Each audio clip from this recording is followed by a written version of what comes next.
tuduhan terkorup itu ya. Ini kan begini-begini banyak. Ini NGO yang wacana yang mereka lontarkan ini dasarnya apa? Publik sebetulnya juga tidak terlalu mengerti. Dan kita juga tidak tahu apakah ini cukup kredibel atau enggak. Gitu. Kalau yang menetapkan itu misalnya lembaga tribunal misalnya ya, pengadilan ya, apakah pengadilan internasional atau apa, itu soal lain. Tapi ini NGO ya. Saya juga baru ini dengar ada apa OCCRC itu ya, baru kali ini saya dengar gitu ya. Dan di Belanda itu memang banyak yang begitu. Nah, saya kira sejauh ini ya, saya pribadi melihatnya sebagai bagian dari semacam kampanye politik saja, entah untuk tujuan pertarungan apa gitu. Tapi kalau kredibilitas kebenarannya, saya kira itu masih sangat bisa dipertanyakan apakah itu kredibel atau tidak. Karena orang siapa aja bisa bikin lembaga apa aja, kemudian membuat kampanye dengan cara yang saya kira semua orang bisa, asalkan ada biayanya. Untuk satu isu apa saja itu bisa. Assalamualaikum warahmatullahi wabarakatuh. Sahabat Pena Ufuk dimanapun berada, terkait dengan dimasukkannya nama Presiden Indonesia 2 periode Pak Jokowi oleh OCCRP menjadi salah satu tokoh pemimpin paling terkorup di dunia. Ini tentu menggemparkan Indonesia, bahkan disorot di dunia internasional. Nah, banyak pro kontra terjadi dengan penilaian ini, termasuk yang disayangkan terbaru Ketua PBNU juga ikut berkomentar dan seakan-akan membuat framing terbalik bahwa OCCRP ini adalah lembaga yang tidak bisa mempertanggungjawabkan data-data yang dimilikinya. Dan inilah juga yang direspon oleh pengamat politik kenamaan di Indonesia, yaitu Rocky Gerung. Mengapa sebesar Ketua PBNU ini turun tangan membela Pak Jokowi? Ada apa sebenarnya? Langsung saja saksikan berikut ini. Bung Rocky, ini penobatan Jokowi oleh OCCRP ini sebagai salah satu pemimpin terkorup di dunia ini rupanya benar-benar membuat Jokowi dan para pemujanya itu panik, dan kemudian sekarang para buzzer dan pembelanya mencoba mendowngrade OCCRP. Ini bahkan yang saya terkejut Ketua PBNU ya, sekelas Ketua PBNU ya takut pun ikut-ikutan mempertanyakan dan menilai sebuah OCCRP ini sebagai lembaga yang tidak kredibel, dan katanya kalau di Belanda banyak lembaga-lembaga semacam itu. Karena itu ya hasilnya juga tidak kredibel. Terlihat makin konyol argumen dari para pendukung Jokowi tentang keputusan dari OCCRP itu tuh. Mereka boleh mempersoalkan bahwa OCCRP tidak punya data tentang keputusan pengadilan yang menghukum Jokowi. Nah, justru dengan temuan-temuan OCCRP itu dimungkinkan suatu waktu nanti Jokowi diadili, kan begitu cara berpikirnya kan. Jadi tidak mungkin ketika Pak Jokowi memerintah lalu ada keputusan pengadilan menuduh Jokowi itu korupsi. Itu konyol cara berpikirnya tuh. Jadi ketika beliau sudah lengser, maka ada kesempatan untuk mengingat kembali laporan dari Ubaidillah Badrun. Dr. Ubed melaporkan kasus gratifikasi, kasus pencucian uang yang tidak pernah diproses di KPK itu. Orang akan mengingat bagaimana Jokowi menipu publik, pemerintahannya menipu publik dengan mengatakan bahwa tidak ada Indonesia mengekspor nikel ke Cina itu dalam bentuk barang mentah, dan Cina bilang ada, itu 5 juta ton justru. Itu kan semacam manipulasi itu, dan itu yang kita sebut sebagai korupsi. Kemana kalau begitu uang hasil ekspor itu? Dan kita tahu bahwa Presiden Jokowi memanipulasi konstitusi untuk meloloskan Gibran tuh. Semua itu adalah definisi tentang korupsi. Anda cari aja di ChatGPT dan akan dijawab oleh ChatGPT. Dan semua yang kita maksud dengan korupsi itu didokumentasikan dengan baik di dalam laporan-laporan LSM Indonesia tuh.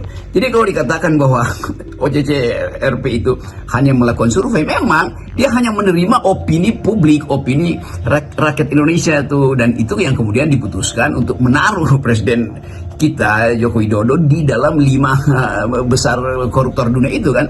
Jadi itu sebetulnya dasarnya. Kan nggak mungkin OCCRP itu datang untuk mencari data itu ke Solo, datang ke Istana Bogor untuk dapat datanya. Semua data itu ada di situ tuh, diucapkan oleh Rizal Ramli, diucapkan oleh Faisal Bahri, dua-duanya maaf udah almarhum, diucapkan oleh Ubed, diucapkan oleh BEM SI, dibongkar di bocor alus, di mana-mana data itu ada. Dan itu artinya publik punya ingatan tentang korupsi Jokowi, lalu dibaca oleh sistem internasional tuh. Jadi memang begitu mekanismenya kan. Itu yang menakutkan para jongos Jokowi, bahwa satu saat memang mereka nggak bisa kendalikan lagi opini publik kan. Jadi bocor kalau bocor halus masih mungkin Tempo di hack, tapi ini OCCRP itu ada bocor beneran. Jadi bukti bahwa Jokowi korupsi ya itu yang dilaporkan OCCRP. Dari mana OCCRP dapat data itu? Ya dari data pembicaraan publik yang tidak mungkin disidangkan di Indonesia. Begitu cara berpikirnya kawan-kawan yang makin lama makin dangkal membela Jokowi. Kan itu kita mau terangkan semacam itu. Sekali lagi, fungsi-fungsi itu yang dimungkinkan dalam sistem internasional, yaitu transaksi ide itu tidak mungkin dibatasi lagi oleh sistem hukum positif kita. Nah ini tidak hanya menuduh OCCRP sebagai lembaga jadi-jadian, para pembela Jokowi ini menuduh ini sebagai lembaga bayaran, atau malah menyebutnya sebagai lembaga antek Amerika begitu ya. ini mereka ini ngomong berdasarkan kebiasaan mereka sendiri gitu ya. Jadi mereka nilai ya sama seperti yang kelakuan mereka lah, kira-kira gitu ya kalau ada muncul hal-hal semacam ini. Lalu muncul investigasi OCCRP dapat dana dari mereka yang anti Indonesia itu.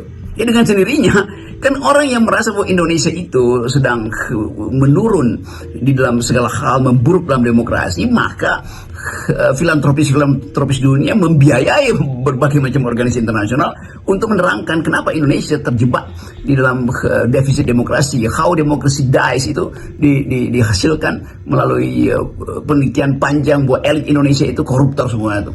Jadi itu dasarnya kenapa kita percaya pada sistem internasional, karena kita nggak percaya pada laporan dari dalam negeri kan.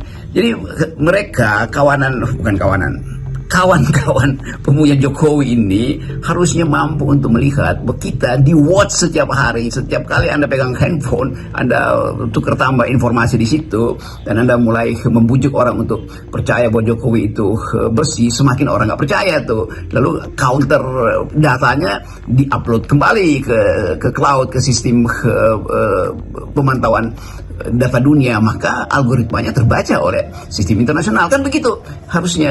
Jadi bukan sekedar berupaya untuk menghindar dengan satu kepastian bahwa itu bukan lembaga riset. Itu adalah lembaga riset yang basisnya adalah opini publik. Itu adalah lembaga riset yang basisnya ada keinginan untuk memperbaiki demokrasi di Indonesia tuh. Kalau begitu misalnya ketika awal reformasi itu Bank Dunia itu kirim banyak uang ke Indonesia untuk membekali negeri ini supaya jadi demokratis tuh. KPU dapat banyak uang, KPK dapat banyak uang, lembaga-lembaga survei di awal-awal itu harusnya tidak boleh berbisnis karena itu dana dari Bank Dunia atau dari PBB atau dari masyarakat sipil Amerika tuh. Apakah kita mesti mengatakan bahwa oke, kalau begitu reformasi kita itu dibiayai oleh asing? Begitu cara berpikirnya, kan dungu namanya kan. Justru ketika kita memulai reformasi, maka masyarakat internasional merasa perlu membantu Indonesia supaya ditumbuhkan institusi demokrasi, supaya value demokrasi itu dialirkan dengan cara beradab. Kan itu dasarnya tuh. Nah sekarang hal yang sama dilakukan oleh organisasi internasional untuk melihatkan bahwa Presiden Indonesia ke-7 itu adalah koruptor. Datanya mana? Ya semua data yang kita pernah percakapkan di media sosial, di talk show segala macam, kritik dari Said Didu, kritik dari FNN, macam-macam, itu yang kemudian diambil untuk dianalisis. Jadi memang metodenya ya begitu. Nggak mungkin ada metode tanya langsung ke Presiden, Pak Jokowi Anda koruptor nggak? Atau sebagian Menteri Jokowi ditanya oleh OCCPR, itu dia baru mau mengajukan visa aja udah pasti ditolak. Itu dasarnya tuh. Jangan dungu melihat transaksi informasi dunia itu dasarnya. Dan kalau kita baca literatur macam-macam, baca Noam Chomsky, baca dulu Richard Robinson, lalu baca di awal Orde Baru Indonesian Tragedy yang ditulis oleh Brian May, laporan-laporan tentang keadaan keadaan Indonesia di masa Orde Baru, dan itu hal yang sama ketika kita masuk pada era reformasi. Keterbukaan itu udah ada di depan mata kita tuh. Jadi mereka yang menutup mata terhadap informasi lalu lintas informasi dunia itu namanya dungu dua kali, karena dia nggak ngerti bahwa metode untuk menghukum sebuah negara justru dimungkinkan ketika fasilitas dalam negara itu menutup akses, maka terbuka akses lainnya, apa yang namanya akses sipil, dan itu yang diedarkan melalui Amnesty International, Transparansi Indonesia, tuh bocor arus macam-macam lah, hal yang biasa dalam sistem pendataan publik global. Ini macam-macam modusnya, itu soal bayaran, soal metode dan sebagainya gitu yang mereka persoalkan. Pokoknya apapun caranya ini dibuat lembaga ini kesannya nggak kredibel gitu ya. Saya pikir ini karena kebiasaan Jokowi dan para buzzernya ya, biasa main-main lah misalnya dengan lembaga survei. Jadi mereka nganggap bahwa OCCRP ya mirip-mirip lembaga survei yang bisa di-using gitu oleh Jokowi. Tapi ini kita ngomongin tidak semua lembaga survei begitu loh ya, di Indonesia itu masih ada kok lembaga-lembaga survei yang kita nilai ini kredibel. Yang kita sebut lembaga survei ini adalah lembaga survei yang juga jadi pemuja Jokowi dan sekarang sebagian dapat jabatan di pemerintahan. Karena membaca keresahan Indonesia, OCCRP menerangkan kembali metodologinya tuh, bahwa itu memang bukan survei tatap muka, bukan data yang diambil dari Indonesia, tetapi kompilasi dari pengetahuan dunia tentang Indonesia melalui keprihatinan dan protes masyarakat sipil. Dan karena itu diterangkan di dalam situs OCCRP. Lalu oleh buzzer-buzzer Jokowi mengaku, nah OCCRP udah batalkan itu, OCCRP malu, maka mereka cabut pernyataan itu. Lalu pernyataan itu ada di situ, bahkan diterangkan lebih lanjut tentang metodologi. Begitu cara menganalisis itu. Jadi nggak ada yang hoax di situ. Yang hoax adalah mereka yang tidak ingin mengetahui asal usul dari penelitian OCCRP yang isinya adalah jurnalis independen, jurnalis investigasi itu. Lalu protes lagi, masa percaya pada jurnalis? Loh, kalau nggak percaya pada jurnalis artinya nggak percaya pada demokrasi, karena jurnalis itu ada pilar keempat demokrasi. Bahkan ketika semua pilar yang utama itu eksekutif, legislatif, yudikatif tidak lagi bekerja, orang percaya pada jurnalisme. Di situ cara melihatnya tuh. Jadi jangan jadi jongos kedunguan lah itu. Kalau udah dungu ya udah nggak apa-apa, tapi membaca satu fakta dan dihubungkan dengan teorisasi, diterangkan lagi dengan paradigma yang sedang diedarkan di Indonesia bahwa rejim Jokowi betul-betul buruk di dalam pemerintahannya itu. Dan bahkan PDIP yang pernah mengasuh Jokowi mengatakan dia memang buruk.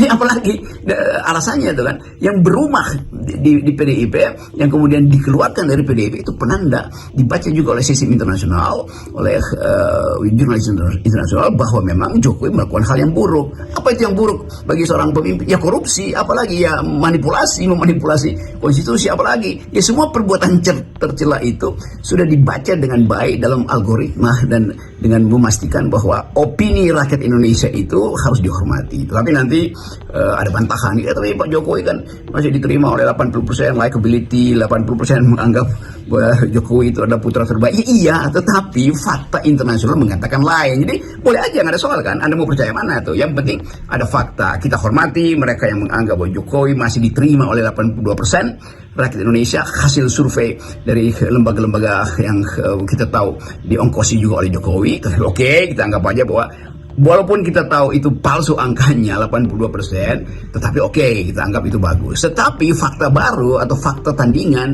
juga harus kita hormati, bahwa dunia menganggap Jokowi itu adalah pemenang, kendati tidak menang pertama, tapi didominasikan sebagai pemimpin yang buruk. Kan itu dasarnya kan. Jadi harus kita terima dua fakta itu. Tinggal kematangan kita untuk percaya apakah survei-survei publik itu yang kita percaya, atau tatapan mata internasional yang berjarak, yang justru tidak punya interest, itu yang kita percaya. Silahkan aja kan. Jadi pembuktian itu ada di dalam, kita sebut kalkulasi mengkalkulasi isu berdasarkan kepentingan. Jadi kalau pemuja Jokowi yang ada soal, tapi jangan pemuja Jokowi menuntut hal yang sama dilakukan oleh CCPR. Kalau begitu yang terjadi, ya silahkan survei-survei yang dirawat oleh Jokowi ini bekerja sama dengan OCCRP. Kalau itu terjadi, itu artinya kalian harus mampu untuk menerangkan pada OCCRP bahwa data kalian itu tidak manipulatif. Tetapi itu tidak mungkin lagi karena OCCRP tidak percaya pada data survei Jokowi. Kan itu dasarnya, dia lebih percaya pada pikiran dan kejujuran faktual yang diucapkan dalam bentuk protes satir oleh rakyat Indonesia. Dan itu yang kemudian menjadikan alasan kenapa Jokowi dinyatakan sebagai pemimpin terburuk. Saya pikir memang tidak terhindarkan ya Bung Rocky ini ya. Udah kita prediksi lah bahkan setelah Jokowi lengser itu bakal bermunculan data-data tentang kelakuan para keluarga Jokowi.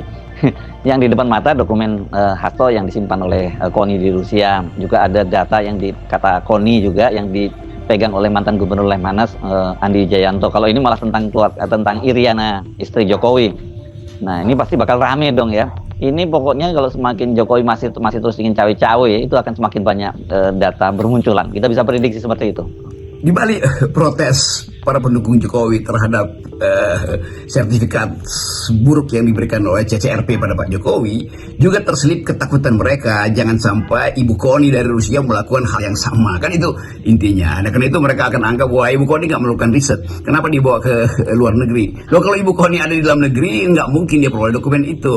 Jadi kelihatannya satu paket kecemasan ada di kalangan pendukung Jokowi bahwa data-data dari KONI itu akan dibuka. Lalu begitu dibuka pasti udah ribut lagi tuh. Nggak mungkin begitu tuh, buktikan tuh. Kenapa harus buktinya mesti dibawa dulu ke luar negeri itu? Bayangkan kalau KONI ada di Indonesia ucapin itu, di penjara lagi KONI kan tanpa ada sidang. Jadi justru karena ketidakpercayaan mereka yang berakal sehat terhadap fakta bahwa negeri ini masih berlindung di balik sistem manipulasi era Jokowi, maka data-data itu pergi ke luar negeri. Kan itu dasarnya tuh.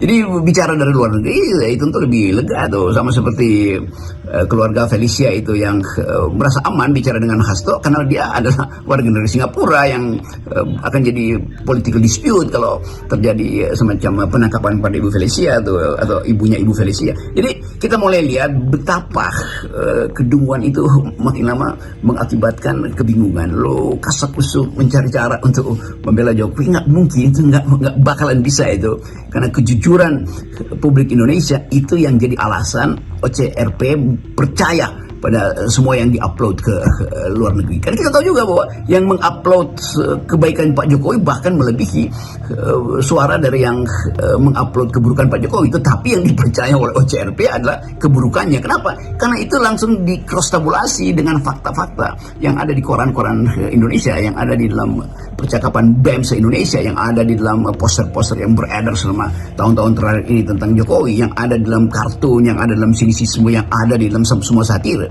Kan itu dasarnya kenapa OCCRP akhirnya memutuskan untuk menempatkan nama Jokowi di dalam list perilaku buruk diktator atau pelaku buruk penguasa. Ketika tahun ini harus diucapkan, maka OCCRP dengan santai tuliskan nama Jokowi di situ, dan itu bukan hoax, itu memang ada di situ namanya tuh, dan nggak pernah dicoret oleh OCCRP. Yang diterangkan ulang adalah cara mereka mengapa mereka taruh nama itu di dalam list pemerintahan terburuk, dan Jokowi ada di urutan kedua. Jadi kita terima aja, nggak perlu merasa risih, karena ini sistem dunia terbuka. Kita mesti fair menerima hujatan atau labeling yang dibuat oleh Global Civil Society. Ya, pemberitaan OCCRP yang memasukkan Pak Jokowi ke dalam salah satu pemimpin paling korup di dunia, dalam bahasa Rocky Gerung, itu membuat para ternak-ternak Mulyono ini mengamuk, marah, dan tentunya sangat malu. Karena selama 10 tahun kepemimpinan Pak Jokowi ini, mereka berusaha secara maksimal untuk membangun citra positif, dan di satu sisi mereka juga berusaha menutupi kekurangan-kekurangan yang ada pada pemerintahan Pak Jokowi. Apapun itu, setiap pemimpin tentu butuh kritik yang membangun. Ya, pro kontra terkait dengan pemberitaan ini, sama-sama mencintai Indonesia, sama-sama ingin melihat Indonesia maju, berkembang, dan juga rakyatnya menjadi sejahtera. Jangan pernah mengglorifikasi sosok tertentu, karena setiap orang punya kekurangan masing-masing, apalagi sosok pemimpin.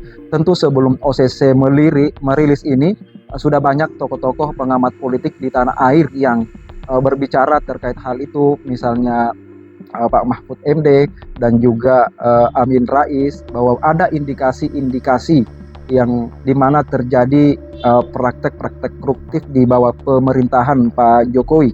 Meskipun ini butuh pembuktian lebih lanjut, Dan itu juga yang menjadi soal di mana penegak hukum di dalam negeri, misal kejaksaan, kepolisian, dan juga khususnya KPK diminta untuk menindaklanjuti pemberitaan OCCRP ini. Dan kedepannya kita akan melihat seperti apa. Tapi terkait dengan komentar respon Ketua PBNU ini, Rocky Gerung juga memberikan respon mengaktifkan akal sehat kita bagaimana memandang persoalan ini secara utuh, ya, bukan cinta dan benci, tapi ini demi kemaslahatan bersama.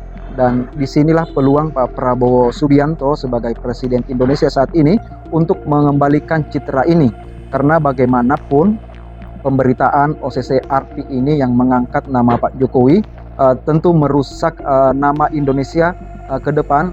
Bangsa Indonesia ini ada dalam catatan sejarah di dunia global bahwa salah satu pemimpinnya pada tahun 2024 diduga menjadi orang yang salah satunya paling korup di dunia ini. Ya, tentu ini akan sekali lagi akan mengabadikan Indonesia dalam catatan sejarah dunia yang kelam. Dan disinilah kita akan melihat bagaimana Pak Prabowo akan mengembalikan citra itu, membersihkan pemerintahannya dari praktek-praktek korupsi, dan tentu bagaimana mencegah pelaku-pelaku koruptor itu agar para investor asing juga bisa masuk untuk berinvestasi di Indonesia. Dan apa yang dirilis oleh OCCRP ini seperti menjadi jawaban. Ya, selama ini investor-investor asing sulit masuk di Indonesia, dan inilah salah satu jawabannya karena ada banyak kasus-kasus korupsi di tanah air. Dan itu tidak menjamin apakah uang para investor itu akan aman ketika banyak kasus-kasus seperti ini. Nah, inilah yang harus diperbaiki ke depannya oleh Pak Prabowo. Sekian.